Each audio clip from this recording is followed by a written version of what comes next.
जब संघर्ष करते करते आप हताश और निराश हो जाए अपने जीवन से, तो एक बार ये वीडियो आप ज़रूर देखना।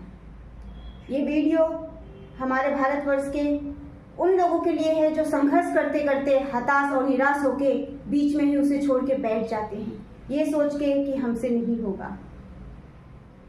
तो ये वीडियो उन सभी लोगों के लिए है जो ये सोचते हैं उनसे नहीं होगा, क्यों नहीं होगा और कैसे नहीं होगा, ज़रूर होगा।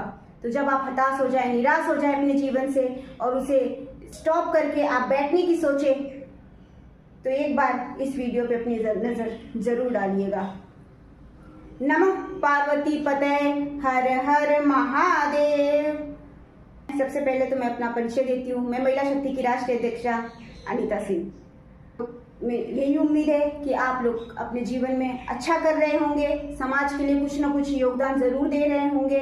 हर एक किसी के लिए, हर एक अपने लिए नहीं दूसरे के लिए भी जी रहे होंगे आप, चाहे वो जानवर हो, चाहे वो पशु हो, पक्षी हो, प्रकृति हो, सभी के लिए आप लोग जरूर कुछ ना कुछ उनके लिए जरूर कर रहे होंगे, यही आशा करती हूँ।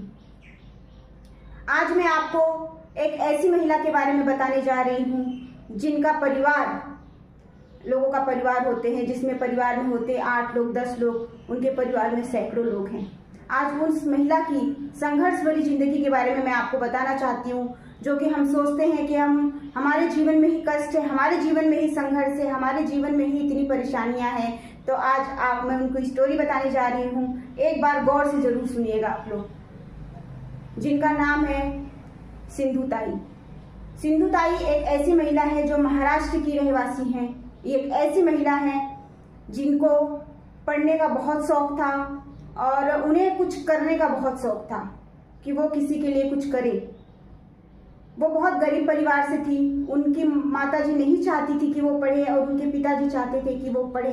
तो चोरी छुपके जितना भी उनके पिताजी ने उन्हें पढ़ाया, उन्होंने पढ़ा 4वीं क्लास तक, और 10 साल की होते होते उनकी शादी हो गई। और शादी भी ऐसे व्यक्ति से हुई जो उनसे 20 साल का बड़ा इंसान था, बड़े व्यक्ति थे, उनसे शादी हुई। शादी होने के बाद में जब वो 20 वर्ष की हुई तो उनकी एक बेटी हुई जिसका नाम उन्होंने रखा है ममता। उनकी बेटी हुई 20 साल की उम्र में, और उसके बीच की जो कहानी है वो बहुत दर्दनाक है, बहुत कष्टदायक है। आप सुनेंगे तो शायद आपके आंखों से आंसू निकल आएंगे।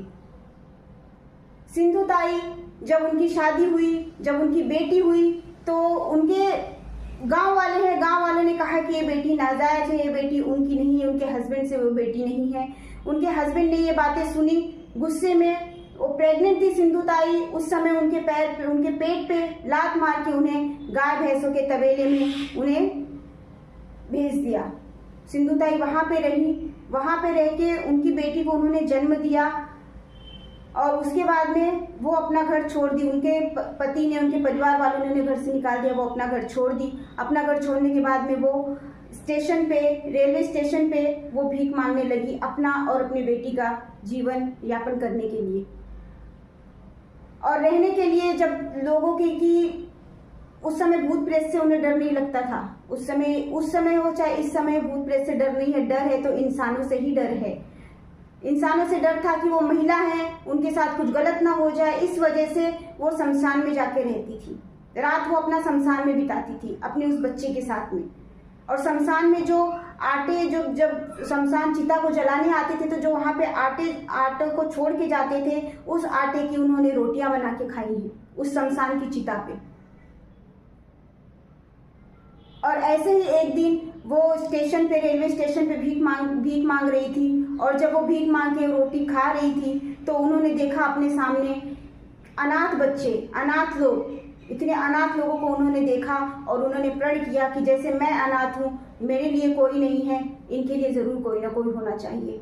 आज उनके इतने सारे अनाथ आश्रम हैं, इतने सारे उनके बच्चे हैं, इतने सारे उनके परिवार है, यहाँ तक कि उनके बहू बेटी इतने हैं। और जब उनका समय बदला तो उनके पति उनके पास आए, लेकिन सिंधु ताई ने स्वीकार नहीं किया पति के रूप में, ना वो पत्नी के रूप में उनके पास गई। उन्होंने बोला अगर तुम्हें आना है तो मैं तुम्हें अडॉप्ट करती हूँ और मेरी संस्था में तुम्हें एक बालक के रूप में, एक बच्चे के रूप में आना होगा। इससे एक महिला से और एक इस कहानी से हमें ये सीख मिलती है कि किसी न किसी के लिए, हर एक किसी के लिए कोई न कोई ज़रूर होता है और कभी भी संघर्ष से हमें लड़ना चाहिए, उसे बीच में छोड़ के नहीं जाना चाहिए कि नहीं हमसे नहीं होगा। हमें निस्वार्थ भाव से, सच्चाई से, बस अपने कार्य में सच्चाई और ईमानदारी होना चाहिए और हमें अपने लिए ही नहीं दूसरों के लिए भी जीना चाहिए।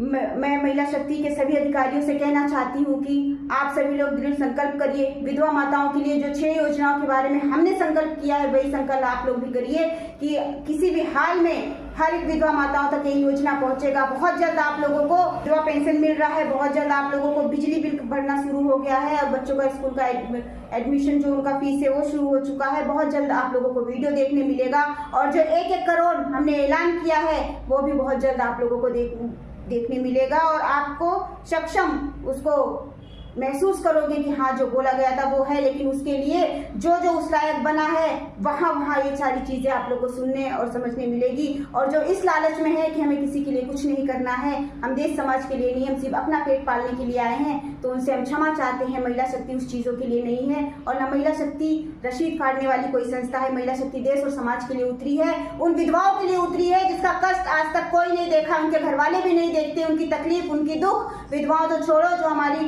50% महिलाएं हमारा इस संस्था में कार्य कर रही हैं, उनका भी तकलीफ देखने वाला कोई नहीं है। तो हर एक महिला बहुत अच्छा प्लेटफॉर्म मिला है अपने गांव से, अपने घर से रह के कार्य करने के लिए, और संघर्ष करिए और कार्य करिए और अपने आप को उस मुकाम तक लेके जाइए। आप लोगों को एक प्लेटफॉर्म अपने गांव में ही, अपने घर पे रह के मिला है। किसी पे आश्रित मत रहिए, चाहे कितना भी अच्छा पति हो, चाहे कितना भी अच्छा बेटा हो, चाहे कितना भी अच्छा परिवार हो, फिर भी अपने पैरों पे खड़े रहिए। ना अभी आप किसी पे आश्रित रहिए, ना आने वाले भविष्य में किसी पे आश्रित रहिए। इसी शब्दों के साथ मैं अपनी वाणी को विराम देती हूँ। नमः पार्वती पते, हर हर महादेव। महिला शक्ति जिंदाबाद। देश की पावर महिला शक्ति, देश की शान महिला शक्ति, देश का सम्मान महिला शक्ति। जय हिंद, जय भारत। हर हर